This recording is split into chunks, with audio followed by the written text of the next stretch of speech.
პორტოში მიღებული დეკლარაცია, რომელსაც საქართველოში საკმაოდ დიდი პოლიტიკური ვნება თაღალვა მოჰყვა EUTO საპარლამენტო ასამბლეაზე დამტკიცებულ დოკუმენტში ოფიციალურ თბილის ახალი საპარლამენტო არჩევნების ჩატარებისა და პოლიტიკურ პატიმრებად მოხსენიებული დაკავებულების გათავისუფლებისკენ მოუწოდებენ. გაწერილია სხვა მოთხოვნებიც ქართული ოცნება, ამერიკელი რესპუბლიკელი სენატორის და საქართველოს ხელისუფლების კრიტიკით გამორჩეული ჯო უილსონის მიერ ინიცირებულ შესწორებებად აცხადებს საკმაოდ მკაცრად ფორმულირებულ ჩანაწერებს, რომლებიც 26 ოქტომბრის არჩევნებს და პოსტსაარჩევნო მოვლენებს ეხება და რომლებიც თავისი შინაარსით EUTO-ს გენერალური მდივნის განცხადებისგან მკვეთრად გასხვავებულია. არანაკლები რეზონანსი გამოიწვია რეზოლუციის იმ პუნქტმაც, რომელშიც სირიის ახალ ხელისუფლებას საქართველოსა და უკრაინის ოკუპირებული რეგიონების აღიარების უკან გაწვევისკენ მოუწოდებენ. შესაბამისი ჩანაწერი დეკლარაციაში საქართველოს დელეგაციის წევრების ინიციატივით შეიტანეს და საბოლოო ტექსტშიც ასახეს, თუმცა სხვა პუნქტების შინაარსის გამო დოკუმენტს ქართულმა დელეგაციამ მხარი არ დაუჭირა, რის გამოც ოპონენტთა მწვავე კრიტიკის და ბრალდებების მორიგ სამიზნედ იქცა. ასამბლეა, როგორც ასე ვთქვათ, საპარლამენტო ნაწილი EUTO-სი, შეიძლება გამოიყენება ასეთ დროს გამოიყენება პოლიტიკური ინტრიგებისთვის და ასეც უნდა შევხედოთ ამ საკითხს.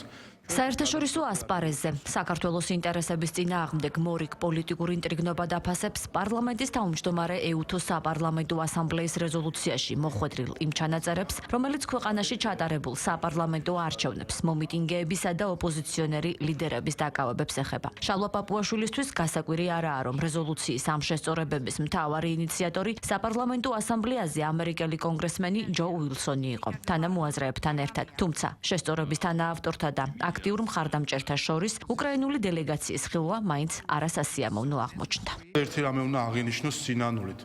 ამ ჯო უილსონის ამ დამატებას თანაავტორები იყო, მათ შორის უკრაინის დელეგაცია.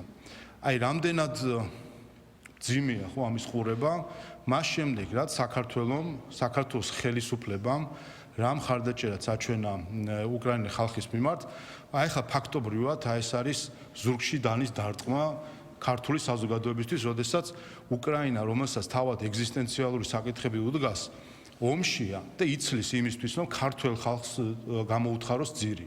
სამარცხვინოა უბრალოდ ასეთი საქციელი 600-ზე მეტ სხვა რეზოლუციას მხარი დაუჭირეთ უკრაინასთან დაკავშირებით. ჰააგის სისხლის სამართლის სასამართლოში შევიტანეთ განაცხადი, მოლდოვა, რომლის თანაავტორიც არ იყო, ჩვენ ვიყავით თანაავტორი. და ამის საპასუხოდ ხედავთ იმას, რომ სხვადასხვა ფორუმებზე EUTO და პასეშიც ასევე გამოირჩევა უკრაინის დელეგაცია, ცდილობენ დააზიანონ ქართველები. მიუხედავად იმისა, რომ დოკუმენტის ტექსტში ასახულია ქართველი პარლამენტარების მიერ დაყენებული წინადადებები საქართველოს ტერიტორიული მთლიანობისა და სუვერენიტეტის შესახებ და პირველად ჩაიწერა მოწოდებაც სირიის ხელისუფლების მიმართ საქართველოს ოკუპირებული ტერიტორიების აღიარების უკანგაწვევის თაობაზე, რეზოლუციას არ აქვს ქართული დელეგაციის მხარდაჭერა. მიზეზი სწორედ ის წითელი ხაზია, რომელიც მმართველი გუნდისთვის საპარლამენტო არჩევნებთან დაკავშირებულ ჩანაწერზე გადის. თუმცა ქართულ ოცნებაში იმასაც ამბობენ, რომ კონკრეტული ჯგუფების აქტიურობით რეზოლუციაში მოხვედრილ ჩანაწერებს მნიშვნელობას საპარლამენტო არჩევნებთან დაკავშირებით ერთის მხრივ EUTO ოდირის ანგარიში და მეორეს მხრივ EUTO-ს გენერალური მდივნის განცხადება უკარგავს. როცა ვსაუბრობთ არჩევნების შეფასებაზე, უნდა გავიხსენოთ ერთი რამ, რომ არჩევნებამდე ყველა, მათ შორის ბრიუსელი და ევროკავშირის წევრი სხვადასხვა ქვეყნების წარმომადგენლები ამბობდნენ, რომ EUTO ოდირის დასკვნა იქნებოდა მათთვის ასე ვთქვათ გადამწყვეტი არჩევნების შეფასებისას. დაიდო დასკვნა, ითქვა, რომ საქართველოს ყავს არჩეული ხელისუფლება, რომელიც წარმოადგენს ხალხს, ითქვა, რომ არჩევნების შედეგები ასახავს მოსახლეობის ნებას და ყველამ იმავე მომენტში დაიწყო EUTO-ს ოდირის გადგვერდზე გაწია და დაიწყეს ასე ვთქვათ საკუთარი მოსაზრებების ტირაჟირება. აი გავიდა რამდენიმე თვე და გენერალურ მდივანს მოუწია პირდაპირ განცხადება ასამბლეაზე, რომ არჩევნები ჩატარდა და რომ მოსახლეობის ნება ასახულია ამ შედეგში. ასე რომ წერტილი დაუსვა ბრიუსელის საქართველოში მოქმედი ზოგიერთი ელჩის მცდელობებს, რომ ძირი გამოუთხარონ ქართულ დემოკრატიას. ასე რომ აქ არის ხო EUTO ოდირი უნდათ, აგერ EUTO-ს გენერალური მდივანი და აგერ მისი განცხადება, რომელიც ცალსახად წერტილი დაუსვა ყველა სპეკულაციას. ჩვენც და საზოგადოებამაც ეუთოს გენერალმა მდივანმა შვეიცარიის დელეგაციის ხელმძღვანელმაც არაერთხელ გააკეთა განცხადება, რომ მსგავსი ტიპის ჩანაწერებით ხდება თავად უშუალოდ როგორც ეუთოს, ასევე მისი სადამკვირვებლო მისიის დისკრედიტაცია, ძირის გამოთხრა და სანდოობის დაკნინება, ვინაიდან შეუძლებელია ერთი ხელით შენ მოითხოვდე ეუთოს პრინციპების და ინსტიტუტების პატივისცემას და მეორე ხელით უშუალოდ შენვე ასცემდე პატივს ეუთოს დასკვნას, სადაც მკაფიოდ წერია, რომ არჩევნები საქართველოში შედგა, არანაირი კითხვის ნიშანი ამ არჩევნებთან დაკავშირებით არ არსებობს და ცალკეული ხარვეზების მიუხედავად გამოხატული იყო თავისუფლად მოსახლეობის არჩევანი. ამიტომ რომ ჩვენ ცალკეულ ჩანაწერებზე რა თქმა უნდა თანახმად ვიყავით, მაგრამ ერთიანობაში აი წითელი ხაზის გამო ჩვენ ვერ მივცემდით, ვერ დაუჭერდით მხარს ამ საბოლოო დოკუმენტს.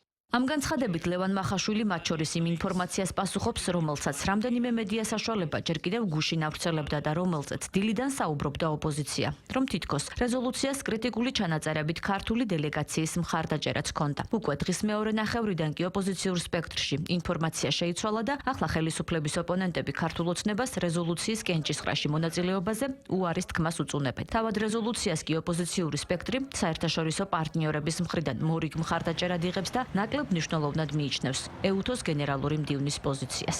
ეუთოს საპარლამენტო ასამბლეის პორტოს დეკლარაცია ასახავს იმ ორ ყველაზე მნიშვნელოვან საყოველთაო მოთხოვნას, რომელიც აერთიანებს დღეს ქართულ საზოგადოებას და ასევე საქართველოს საერთაშორისო პარტნიორებს.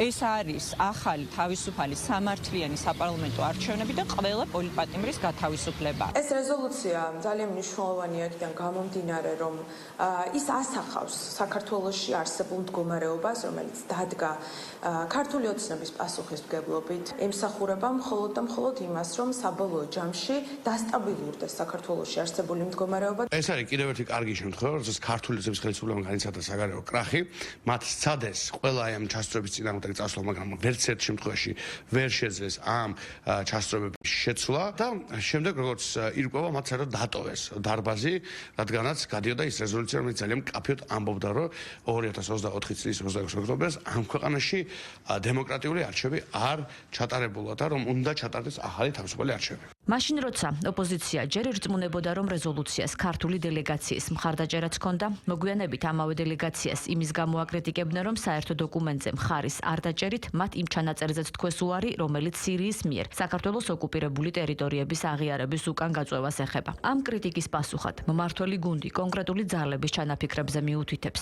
ერთის მხრივ ქვეყნის შიგნით და მეორეს მხრივ საერთაშორისო ასპარეზზე. მიუხედავად იმისა, რომ ჯო უილსონი გამოირჩევა თითქოს და საქართველოს სახელმწიფო ინტერესების ერთგულ დამცველად, მას ამ რეზოლუციაში, რომელსაც იღებდა საპარლამენტო ასამბლეა ეუთოსი, არც კი უხსენებია მაგალითად სირიასთან მიმართებაში, რომ მას წაეღო საქართველოს ოკუპირებული ტერიტორიების აღიარება.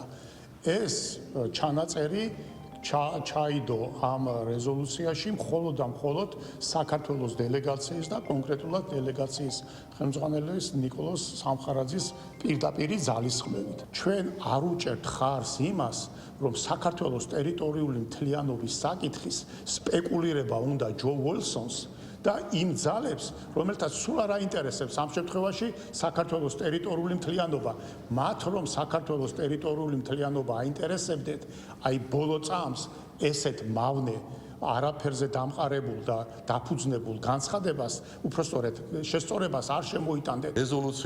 რეზოლუციაში ცვლილებები და ასე შემდგომ, ეს დარჩება ისტორიას მათ და სამარცხვინოდ, მაგრამ ჩვენ და სასიკეთოდ და ქართული ხალხის სასიკეთოდ დარჩება ეუთო ოდილის დასკვნა და მისი გენერალური მდივნის განცხადება არჩევნების ლეგიტიმურობასთან დაკავშირებით. პორტოს დეკლარაცია ეუთოს საპარლამენტო ასამბლეამ 32 სესიაზე გუშინ მიიღო. 92 გვერდიან დოკუმენტში ცალკე თავი აქვს დათმობილი საქართველოში არსებულ ვითარებას. გაკრიტიკებულია როგორც საპარლამენტო არჩევნების პროცესი, ისე მომიტინგეების დაკავება და ბოლო საკანონმდებლო ცვლილებები. რეკომენდაციის სახით ქვეყანაში არსებული ვითარების გამოსასწორებლად საერთო ეროვნული დიალოგის დაწყებაა გაცემული.